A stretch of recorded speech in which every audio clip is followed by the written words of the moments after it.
If you're a seafood lover, this video is for you. Before we dive in, I want you to consider a couple of questions.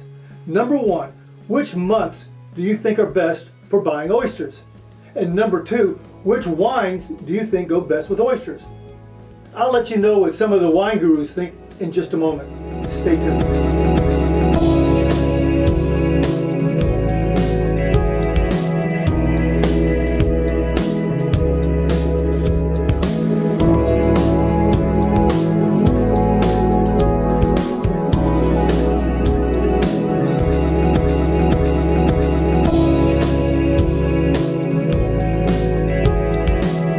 Hey Posse, I'm Pierre, sommelier and founder of Asti Wine Consultants. Here on our YouTube channel, we're always talking about different aspects of the wine industry, from wine tips and myths to varietal profiles and even life lessons from the vineyard. Today we're going to look at some tips pertaining to oysters, including when you might want to buy them and, more importantly, which wines to drink with them. I'm not going to go too deep with all the different ways of preparing oysters. Anyway, like I was saying, shrimp is the fruit of the sea. You can barbecue it, boil it, broil it, bake it, saute it. There's shrimp kebabs, shrimp creole, shrimp gumbo, pan fried, deep fried, stir fried. There's pineapple shrimp, lemon shrimp, coconut shrimp, pepper shrimp, shrimp soup, shrimp stew, shrimp salad, shrimp and potatoes, shrimp burger, shrimp sandwich. That's about it. But I will give you several rules of thumb about oysters and what to pair them with. Now, you may be asking, why am I talking about oysters? Well, there are two reasons. Number one, the first is I like them. And not just eating them. Now, when I lived in Florida and the low country of South Carolina, we'd go oystering. Each of us would attach a rope to our waist, about 6 or 8 feet long, and the rope would be tied to a large inner tube that had a galvanized bushel-sized tub inside of it. We would wade to the shallow waters with an old pair of sneakers or tennis shoes on, kicking and feeling around for the oysters. When we came across some, we would reach down with our gloved hand, pull the oyster off the bottom, and throw it into the tub. I was fully equipped. Glove in one hand, a sharp oyster shucking knife in the other hand, and a specially made holster on my side holding my cocktail sauce. You know, a guy works up a powerful hunger harvesting oysters. So when the spirit moved me, I just reached down in the water, grab an oyster, shuck it, slip it right out of the shell. Nothing better than fresh oysters. Oh man, enough of that. I'm getting hungry. You know, some people say there's a best time of year to buy oysters. They say stick to the months that end with the letter R. That would be September, October, November, and December. Now, the reason this was the best time for oysters was because back in the day, oysters were wild harvested. This means the harvesters would have to follow the oyster's natural spawning and growing seasons. The oyster spawning season is when the water is warm. They mature and become full grown as the water cools. So that's the time of the year to harvest them, in the fall and the winter months. Nowadays, organizations like the FDA as well as local municipalities strictly regulate the harvesting and sale of oysters. Most of these regulations exist to protect the health and safety of the consumer and to encourage sustainability. In light of these regulations on commercially harvested oysters, some say you can comfortably buy and eat oysters pretty much year-round, or at least those months that have the letter R in them.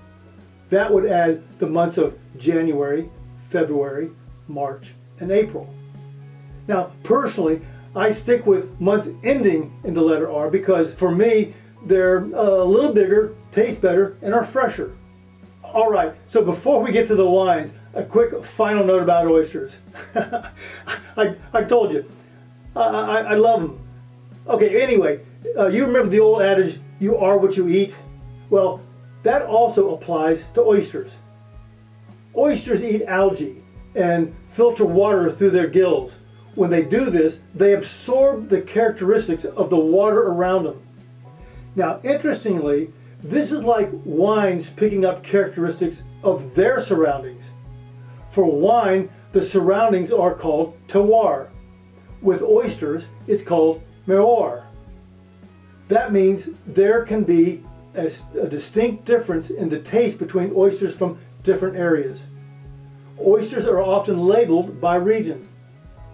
Like with wine, this can get pretty detailed, but within the United States, the main choices is between East Coast oysters and West Coast oysters. East Coast oysters tend to be salty, chewy, and minerally. West Coast oysters tend to be sweet and plump. How are you doing there? Is this information interesting and helpful? If it is, just write oyster in the comments below. All right, the moment you've been waiting for. Let's talk about wine. Now, before I get into my personal preferences, here's a quick list of all the wines I think you might enjoy with oysters. These wines will significantly elevate your tasting experience, accentuating flavors of both the oysters and the wine. Generally speaking, wines that are brisk and refreshing typically go great with oysters. That's because their acidity acts like a squeeze of lemon, so that those wines, you don't need to add lemon to the meal. Now, actually, I do anyway, but that's another story. Additionally, look for wines with good minerality and those aged on the lees. The minerality gives the impression of saltiness, and the presence of lees during the wine aging adds a bit of a creamy, yeasty, buttery taste with secondary aromas and flavors of maybe cheese and beer. The lees tend to complement the entire briny to sweet spectrum of both the East to West Coast oyster flavors. Now let's walk through some of these varietals and see why there's such great options. Let's start with Gruner Veltliners. The best dry Gruners are perfumed, bone dry, and full-bodied with high acidity and distinctive notes of spice and white peppers. Gruners tend to offer citrus fruits of lemon, lime, and grapefruit. When I think of oysters, I think Gruners.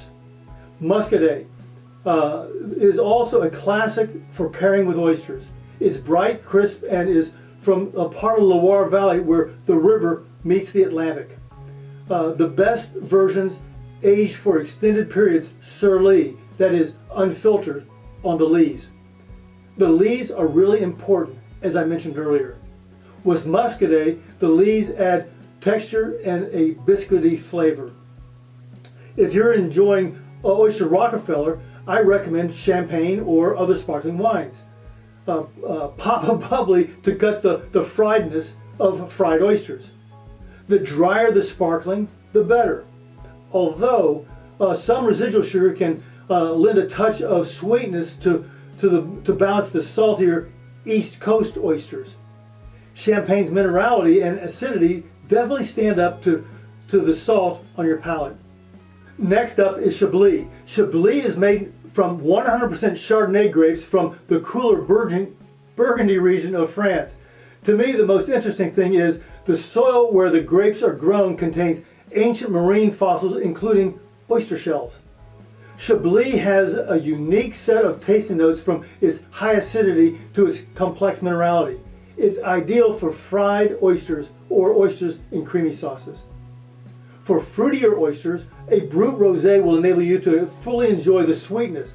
While this sparkling wine has much in common with champagne, it's made with red grapes, which gives it sort of a rosy pink hue, plus a little bit more body and fruit, and floral flavors, which complement the fruity sweetness of particularly the West Coast oysters.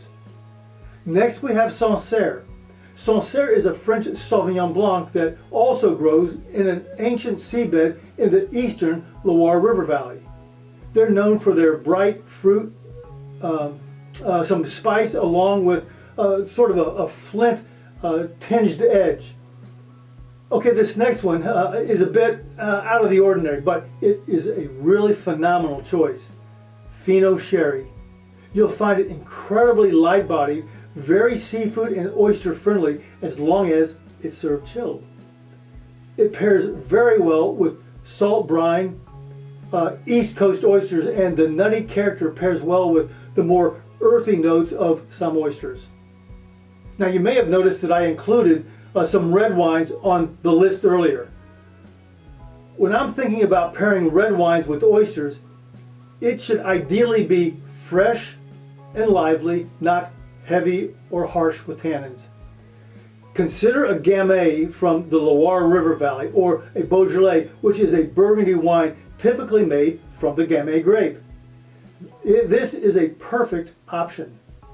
These are light-bodied reds with typical flavors of red fruits like cherries and raspberries with maybe hints of mushroom notes.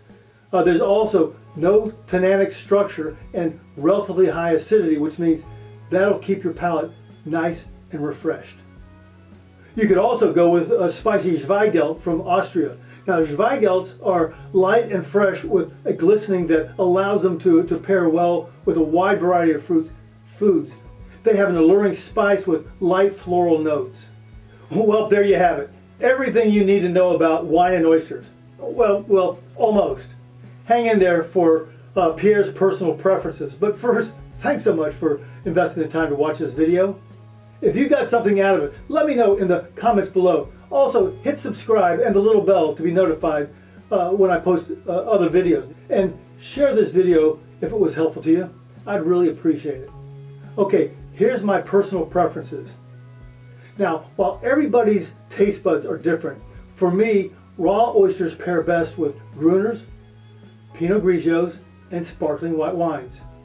Cooked oysters pair best with crisp white wines like Chablis, while smoked oysters pair best with Gruners and heavier wines aged in oak. Finally, fried oysters equals champagne or sparkling wines, and a Gruner. For reds, I'm all over Gamays, with a close number 2 being Zweigelts. Well, there you have it, wines and oysters. To summarize, here's what I would suggest. Stick to eating oysters in the months ending in the letter R. Head over to my website to download a PDF of the Pierre's personal preferences that I just mentioned. With that, I think you're going to have some truly delicious meals in the future. Wow, this is making me hungry. Let's grab some oysters tonight. Hey Posse, thanks so much for investing the time to watch this video. I trust it was helpful to you. If you have any questions, let me know in the comments below. And please consider hitting subscribe. Also, click here to check out our new online shop. We have a great lineup of wine-related items that will help you get the most out of your wine experience. Oh, and be sure to check out these other videos. Until next time, cheers.